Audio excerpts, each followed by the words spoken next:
با مقصد بلند برداشتن سطح و صفت تعلیم و ترغیب کتابخوانی در ناحیه واسع برگزاری آزمون خط زیبا عنعنه گشته است. آزمون مذکور با پیشنهاد شعبه معارف ناحیه راه اندازی گردیده با اشتراک 360 نفر کودکان این سال هم در سطح بلند آمادگی گذرانیده شد.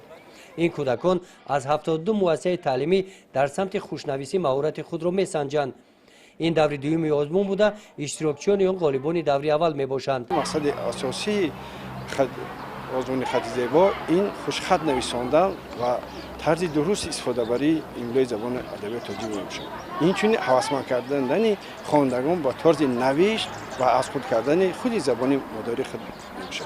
ما باوری دارم که همه سال هم باز همین چون انا زیادتر می شود ما بسیار این آزمون هوسمندی خوانندگان را زیاد کرده است. ما چیزی که دیدیم از اون نقشه‌ای که ما داشته از نقشه زیادتر خوانندگان با یک اراده مستحکمی خود با یک خشونده اشتراک کردند و دیده شدیم که بسیار با یک سطح بلند گذرانده می شود و خوانندگان از این یک بهره می گیرند.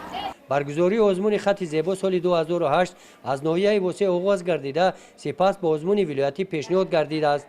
دوره ولایتی آن در شهر باختر برگزار گردیده، غالبان با سپاسنامه ها قدر کرده می شوند.